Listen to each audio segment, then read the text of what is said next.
Hello everyone, welcome in the subject of geographic information system. Lecture first में हमने discuss कर लिया था कि इसका लर्निंग आउटकम क्या होने वाला है। ओके, इसको पढ़ने के बाद आपको क्या क्या आउटपुट मिलेगा। और लेक्चर फर्स्ट, यूनिट फर्स्ट का लेक्चर फर्स्ट अगर हम डिस्कस करें आज, तो हम पढ़ने वाले हैं व्हाट इज़ द जीआईएस, उसके कंपोनेंट पढ़ेंगे और जीआईएस जो टूल्स है वो कैसे कैसे काम करता है। ठीक है, तो जीआईएस है geographic information system. GIS integrated hardware, software and data for capturing, managing, analyzing and displaying all forms of geographically reference information। तो इसमें मेनली हम करते क्या है कि जो भी सैटेलाइट इमेज डेटा है उस डेटा को हम GIS टूल की हेल्प से उसको कैप्चर करते हैं, मैनेज करते हैं, डेटा को एनालाइज करते हैं और देन उसको आउटपुट के तौर पे उसको डिस्प्ले करते हैं। ओके, जो भी फाइनल आउटपुट निकल के आता है उसको हम एंड में डिस्प्ले करते हैं। अब इसके बीच में प्रोसेसेस क्या क्या होते हैं उसको डिस्कस करेंगे हम। फर्स्ट है डेटा रिप्रेजेंटेशन। जीआईएस डेटा जो होता है वो रियल वर्ल्ड ऑब्जेक्ट आपको आउटपुट के तौर पे देता है। लास्ट में जो आपके पास आउटपुट आता है, तो आउटपुट जो आपके पास आता है वो कंप्लीट, उसमें आप देख पाते हो कहाँ पे रिवर है, कितना रोड जा रहा है, ओके, कितना टी पॉइंट है, कहाँ पे ट्री है। तो ये आपका ये आउटपुट है जो आपको दिख रहा है। ओके, बट एक्चुअल में जो डेटा होता है सैटेलाइट इमेजरी डेटा, वो एक्चुअल में ऐसा नहीं होता है। उसको जीआईएस टूल की हेल्प से एनालाइज करना होता है। तो उसके लिए यहाँ पे दो मेथड्स हैं यहाँ पे दे रखे हैं। जो डेटा है वो किस किस टाइप्स में स्टोर होता है। फर्स्ट है vector data model and second है रास्टर डेटा मॉडल। अब वेक्टर डेटा मॉडल और रास्टर डेटा मॉडल होता क्या है इसको हम समझते हैं। वेक्टर में क्या होता है कि वेक्टर जो मॉडल होता है वो रिप्रेजेंट करता है केवल पॉइंट को, लाइंस को और पॉलीगन को, यानी कि कोई भी बाउंड्री, कोई भी एरिया, सपोज दैट, वो इनको रिप्रेजेंट करता है। अगर आपको किसी स्कूल्स का या किसी यूनिवर्सिटी का लोकेशन फाइंड आउट करना है तो आपके पास इस तरह से आता है गूगल मैप में, यहाँ पे से रेड कलर का बना हुआ होता है इस तरह से। दैट इज़ द पॉइंट, यानी कि वो एक पर्टिकुलर पॉइंट डिसाइड कर रहा है कि ये आपका एग्जैक्ट लोकेशन है जहाँ आपको रीच आउट करना है। ओके, सेकंड है, सपोज दैट आपको एक रिवर शो करनी है मैप में, तो रिवर का एक पॉइंट फॉर्म में तो रिवर होती नहीं है, क्योंकि रिवर का एक लेंथ होता है। तो लेंथ को आप रिप्रेजेंट करोगे लाइन से। ओके, उसको लाइन फॉर्म में वो रिप्रेजेंट करेगा।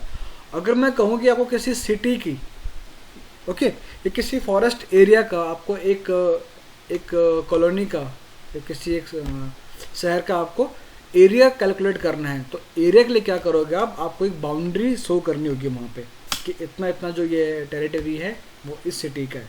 तो उसके लिए आपको क्या करना पड़ेगा, आपको मल्टीपल लाइंस को ज्वाइंट करना होगा आपस में इस तरह से, तो ये पॉलीगन बन जाएगा। ओके, तो पॉइंट, लाइन, पॉलीगन, जो इस तरीके के डेटा होते हैं वो डेटा आता है वेक्टर में। ओके, और रास्टर में होता क्या है कि यहाँ पे आपको ये मालूम नहीं हो रहा है कि एक्चुअल में जो एरिया है इसमें ट्री कहाँ पे है, या इसमें एक पर्टिकुलर स्कूल की बिल्डिंग कैसे दिख रही है आपको। वो ऐसे पॉइंट दिखा देगा कि ये स्कूल है, ये यूनिवर्सिटी है, ये कोई स्टोर है। ओके, इतना जो एरिया है ये किसी सिटी का है, बट सिटी के अंदर कहाँ पे कितना लैंड यूज़ है, कौन सी बिल्डिंग किस टाइप की है, कहाँ पे जो आप टॉप व्यू देखते हो बिल्डिंग्स का सैटेलाइट इमेजरी में, तो वो आपको इस वाले डेटा में नहीं देखने को मिलता है। ओके, सेकंड है रास्टर डेटा। अब रास्टर में क्या होता है कि यहाँ पे जो पिक्सल हैं, पिक्सल में एक पर्टिकुलर साइज होता है पिक्सल का, और हर एक पिक्सल जो है वो एक पर्टिकुलर इन्फॉर्मेशन को कलेक्ट करके रखता है, उसको कहते हैं एट्रीब्यूट वैल्यू। तो उस वैल्यू के अकॉर्डिंग आप डिसाइड करते हो कि कितना एरिया मेरा फॉरेस्ट का है, कितना एरिया आपका लैंड का है, कितना एरिया आपका बैरल लैंड का है। ओके, कितना पोर्शन रिवर का है। रिवर तो मैं दिखा रहा हूँ, अगर हम वेक्टर की बात करते तो वेक्टर में रिवर ऐसे दिखाता है। ओके, अगर मैं किसी पर्टिकुलर एरिया में रिवर को शो करना है, विड्थ ऑफ रिवर, तो विड्थ ऑफ रिवर भी आपको रास्टर डेटा की हेल्प से रिप्रेजेंट करना होगा। ओके, तो यानी कि यहाँ पे इस डायग्राम में देखो आप, ये तो एलिवेशन सरफेस है रास्टर का, इसमें हम ये कैलकुलेट करते हैं कि कितना हाइट पे कौन सा पर्टिकुलर लोकेशन है। अगर मैं कहूँ कि ये वाला पोर्शन और ये वाला पोर्शन सेम हाइट पे, क्योंकि इनके कलर सेम दिख रहे हैं आपको, जो ग्रीन वाला पोर्शन है वो उसका हाइट मिनिमम है, इसका हाइट इसके कंपेयर में और ऊपर है। ओके, जो ग्रीन वाला पोर्शन है वो सबसे लोवेस्ट हाइट पे है। ये तो एलिवेशन, इसे कहते हैं डैम, डिजिटल एलिवेशन मॉडल। ये डैम जो होता है इसको आप ऑनलाइन भी एक्सट्रैक्ट कर सकते हो किसी पर्टिकुलर लोकेशन के लिए। ओके, ऑनलाइन मिल जाते हैं सारे। और ये है रास्टर सैटेलाइट इमेजरी। तो यहाँ पे आपको एग्जैक्ट दिख रहा है कितना आपका रोड का पोर्शन है, कितना विड्थ है, कितना रेलवे लाइन है, रेलवे लाइन दिख रही है यहाँ पे, और जो भी आपका बिल्डिंग का टॉप व्यू है। तो आप इजीली यहाँ पे समझ पा रहे हो कितना कितना पोर्शन किस किस बिल्डिंग ने कवर किया हुआ है। यहाँ पे आप लैंड कवर भी इजीली देख पा रहे हो कि कितना कितना पोर्शन लैंड कवर है। ओके, तो ये डिफरेंस है वेक्टर और रास्टर में। वेक्टर से रिप्रेजेंट करता है पॉइंट लाइन पॉलीगन को, और जो रास्टर डेटा है, रास्टर रिप्रेजेंट करता है एक स्पेस को जिसमें पिक्सल, एक इमेज होती है, इमेज में क्या होते हैं, पिक्सल होते हैं, और पिक्सल भी एक पर्टिकुलर इन्फॉर्मेशन को कलेक्ट करके रखता है। यहाँ पे अगर ये वाला पिक्सल कुछ इन्फॉर्मेशन रखता है तो इसका, इस पिक्सल का कुछ और इन्फॉर्मेशन होगा। ओके, अगर मैं बात करूँ रिवर की, तो जितना इन्फॉर्मेशन इस पिक्सल के पास है रिवर में, उतना ही इसके पास भी होगा, उतना ही फिर इसके पास भी होगा। तो रिवर का जो डायमेंशन, जो डायरेक्शन होगा इस तरह से होगा रिवर के लिए, क्योंकि जहाँ जहाँ सेम इन्फॉर्मेशन कलेक्ट होगा किसी रिवर के लिए, वो रिप्रेजेंट करेगा कि रिवर का पाथ क्या है। ओके, नेक्स्ट है common GIS data format. Vector data model जो होता है, जो डेटा आपके पास होता है उस डेटा को आप सेव कैसे करते हो। तो सेव फाइल जो होती है, सेव फाइल .shp में, .shx और .dbf में सेव करते हैं।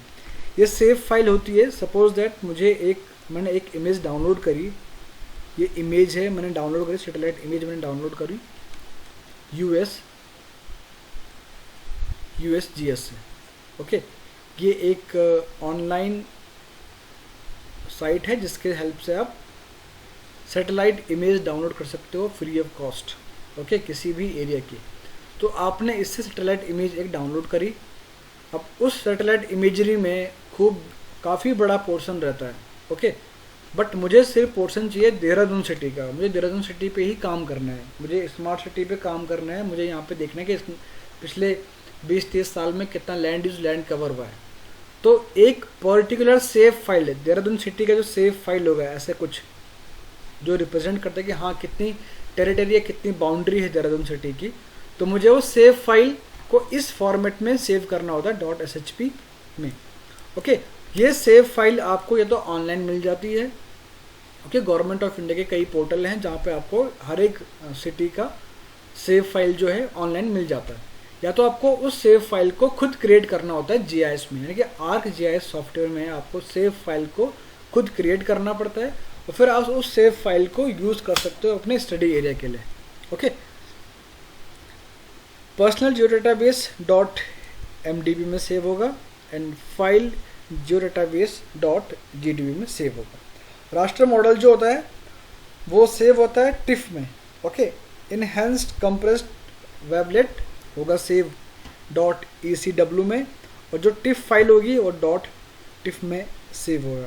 ओके, मल्टी रेजोल्यूशन जो डेटा होगा वो सेव होगा .sid में, और JPG जो इमेज, जो आप इमेज एक्सट्रैक्ट करते हो, जो आप मैप एक्सट्रैक्ट करते हो बनाने के बाद, वो सेव होगा .jpg में। कोऑर्डिनेट सिस्टम जो आप यूज़ करोगे WGS84 यूज़ करते हो आप लैट लॉन्ग के लिए फाइंड आउट करने के लिए। Okay, and projected coordinate system जो आप यूज़ करोगे वो है project the earth 3D curved surface to a 2D flat surface. तो इसके लिए आप क्या करते हो, प्रोजेक्ट कोऑर्डिनेट सिस्टम का यूज़ करोगे जब भी आप किसी कोऑर्डिनेट को कहीं रिप्रेजेंट करना होगा। तो हर एक का ये अलग अलग होता है। जैसे हांगकांग 9080 का मैं अगर बात करूँ तो HK80 grid is the coordinate system for Hong Kong GIS data.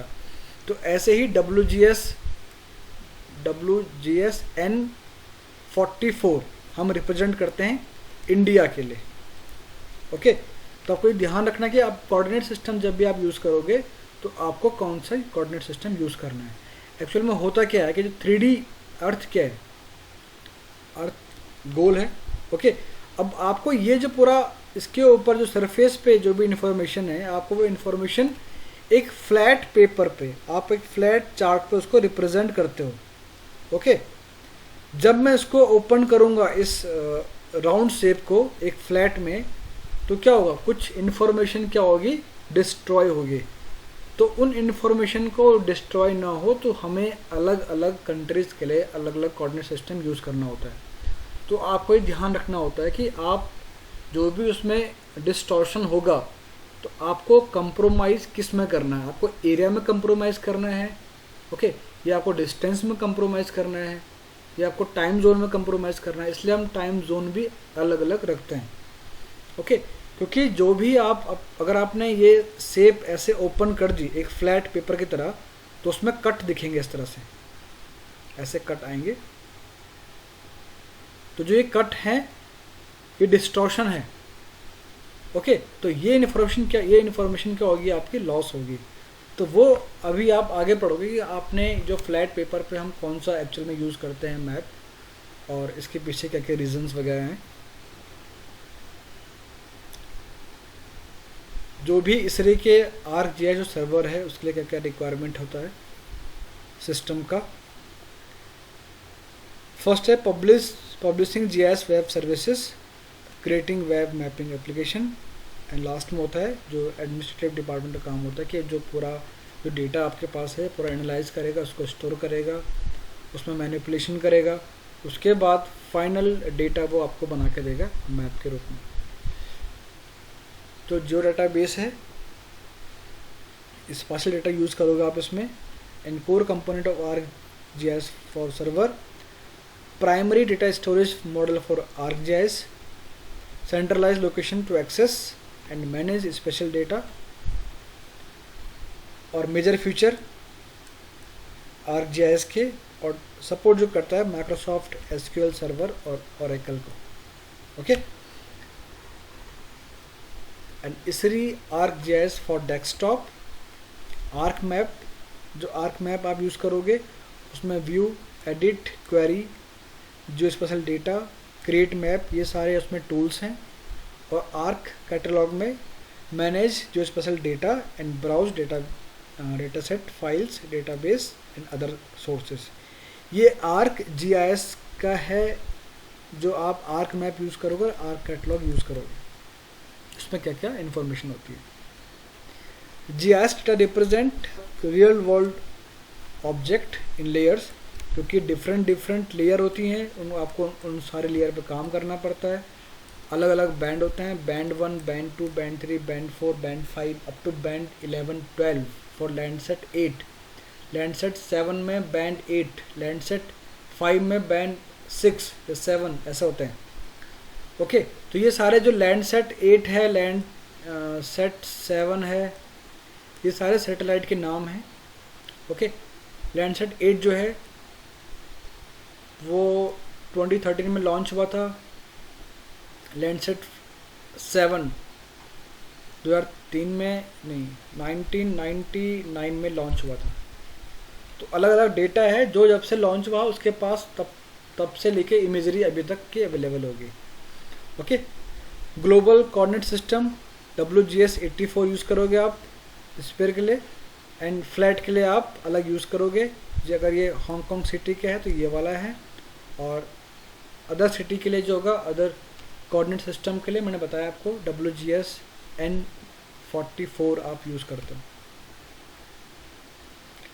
Okay. तो ये लेक्चर सेकंड था, इसमें बेसिक डिटेल्स अभी हमने डिस्कस किया है GIS के, इसके लिए सेकंड लेक्चर में हम डेटा एक्विजिशन की बात करेंगे कि डेटा एक्चुअल में आप एक्वायर कैसे करते हो डेटा को, उस पर फिर कैसे आप काम करते हो। जो लेक्चर आपका 3rd या 4th होगा उसमें एक डेमो मैं आपको दिखाऊंगा ArcGIS पे कि एक्चुअल में डेटा के साथ डील कैसे करते हैं ArcGIS सॉफ्टवेयर पे। तो एक डेमो मैं आपको उस पर करके दिखाऊंगा लेक्चर 5th और लेक्चर 6th में जिसका टर्म आएगा। तो तो एक सैटेलाइट इमेजरी लेके उसमें बताऊंगा मैं आपको कि आप वहाँ पे एक्चुअल में एडिटिंग कैसे करते हो, या आपको डिजिटाइजेशन वर्क आप वहाँ पे कैसे करते हो, और कैसे कैसे आप वहाँ पे देखते हो कि हाँ कितना एक्चुअल में किसी एरिया का कवर्ड एरिया कितना उसमें ट्रेंड में कितना चेंज आया है। ओके, तो ये सब हम डिस्कस करेंगे बाद में, और जो नेक्स्ट लेक्चर होगा उसमें डिस्कस करेंगे हम डेटा एक्विजिशन के बारे में। Thank you.